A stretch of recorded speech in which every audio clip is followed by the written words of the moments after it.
Yes, I decided to be part of the show today. Yeah, So. you are Nan right now. Hello, guys. My name is Stacey Yvonne. I'm with Awards Buzz. I am very excited to talk with you, gentlemen. It seems that throughout the series, Theo and Guy kind of trade off being messy.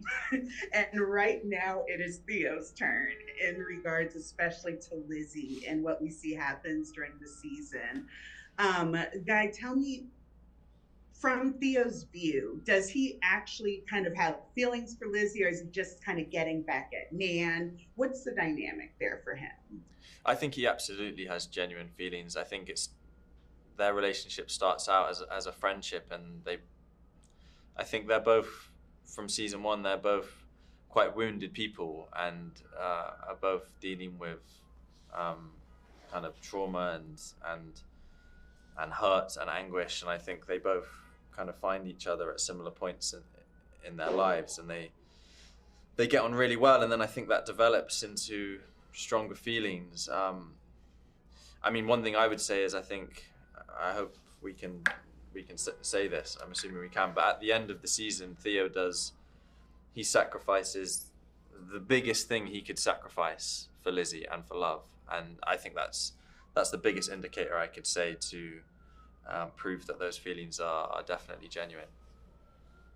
Well, that's going to be very interesting to see. I can't wait. Cool. Matthew, on the other hand, we have the reunion of Guy and Nan, and there's this hesitation there. You know, the love is still there, but there's still this kind of standoffishness. What do you think is kind of going through Guy's head in relation to Nan showing back up?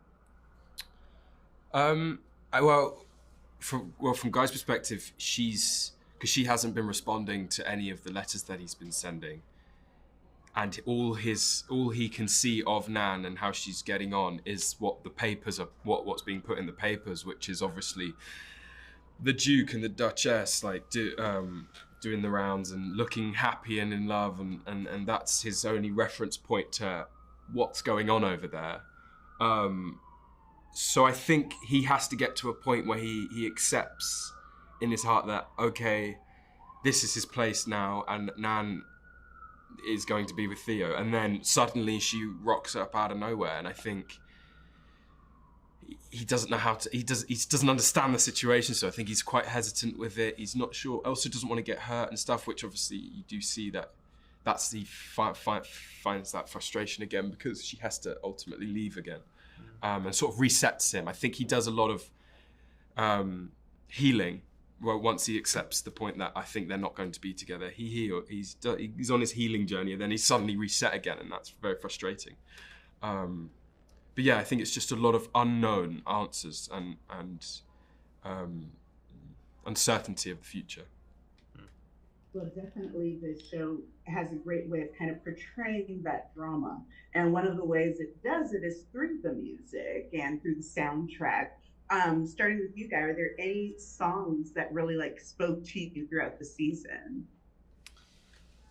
I mean, I would have to take this opportunity to talk about the song I danced to when I did my dancing in episode 5. I was very lucky I got to choose my own music. I danced to a song by Jamiroquai called You Give Me Something. And that's a song that just, whenever it comes on, it just makes me want to move and dance.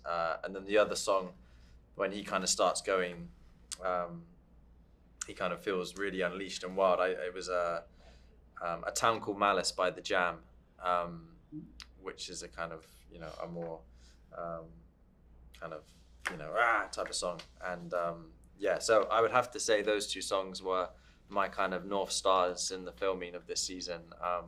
And I was lucky enough to get to listen to them during a scene.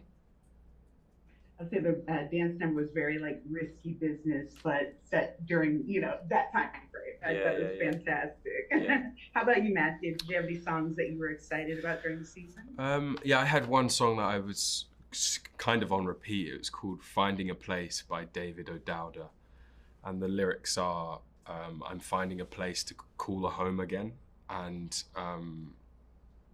it's repeated a lot in the song, and I just think that kind of sums up what space Guy's in at the moment, and I think that's what you see throughout the season is he sort of builds that home with Ginny there, and I think Nan is home to some degree, and I think even in season 1 that's what he's trying to save and build, and I think the lyrics just spoke to the story, so that was my song.